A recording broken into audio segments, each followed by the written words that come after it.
months old, she started having seizures, and we didn't know why. And at 6 months old, we took her to Boston to see an epileptologist. And then February 2011, we got a phone call back from her, and she had a diagnosis for us, which was CDKL5 disorder. There are only about 300 cases worldwide that have been diagnosed with her condition. That doesn't mean that all 300 are still living. She is one of a kind. She's the only documented case as of now with an insertion. So in other words, the book of her life in her sentence has an extra "and" in there. So it said and something.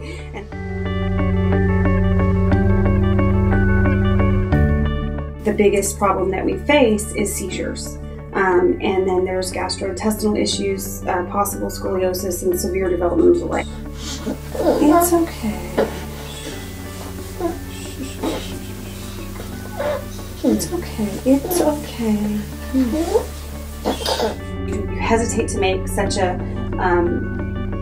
diagnosis so early on with an infant because the treatment is so toxic for infantile spasms, so you don't want to be wrong. You know, there just really are not any medications that are going to stop the seizures for CDKL5 affected children. I went to see a local geneticist, and he is a very, very well-known, very good geneticist, and he told us that Harper's, needs, his prescription for Harper was seizure control, which we were doing our best, and intense therapy. And so we said, okay, thank you very much, and we went home, and we're like, okay, what's intense therapy? And one day, every time, no matter how I would put it in the system and Google search it, Elect Wellness came up, and so I remember that because I was like trying to see at what point they would not come up, no matter how you changed, yoga for children, children's yoga, pediatric yoga.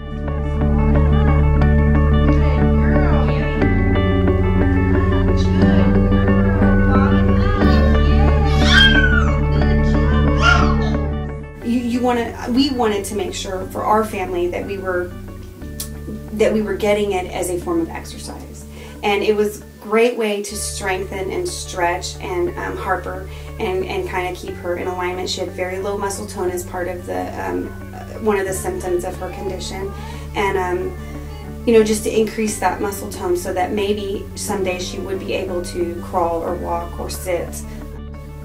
Well, the great thing about going with your company, well, two things, was first and foremost the fact that you uniquely put God in the center of your company.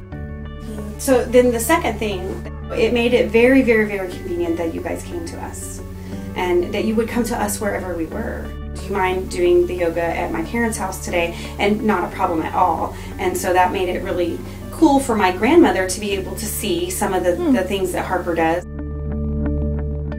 From the time Lily was 2 years old, she has had to watch her sister have seizures, and that's been difficult. And I think it's helped Lily as a form, for her muscles to stretch as she's growing, because she's a child and so she's growing, and I think that's very important for them to do.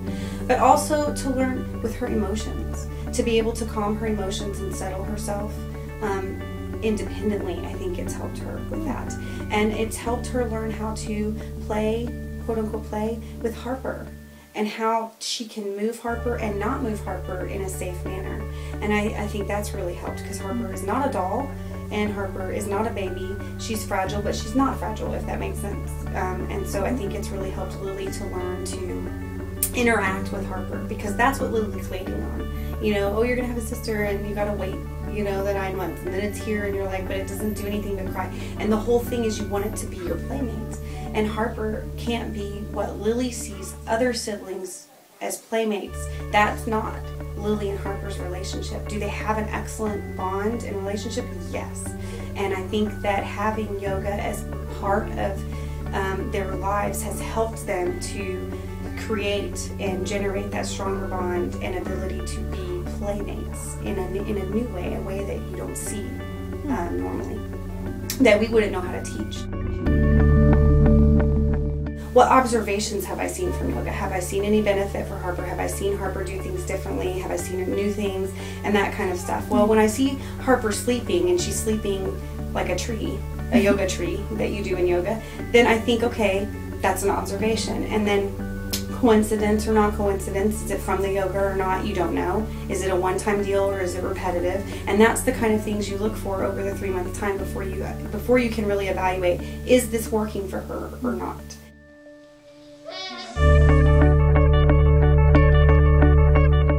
I would just suggest to any parent with special needs that you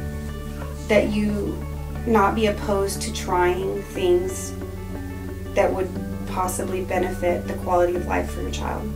And through yoga, you may not get the PTOT kind of therapy, but you are getting a calming aspect, you know, and a form of exercise that kids with special needs who can't move themselves, like I can send Lily outside to run and play on the playground. I can't do that with Harper.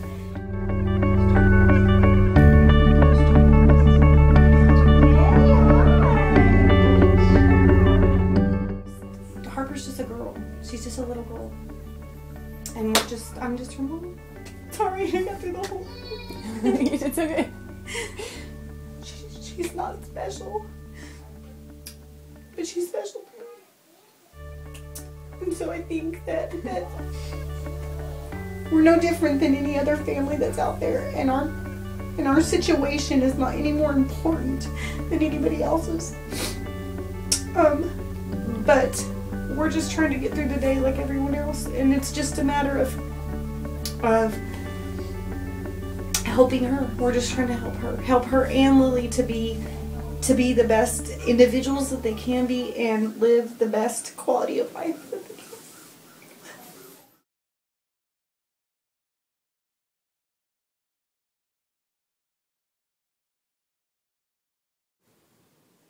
To help support Harper and fund seizure prevention research, go to hope4harper.com.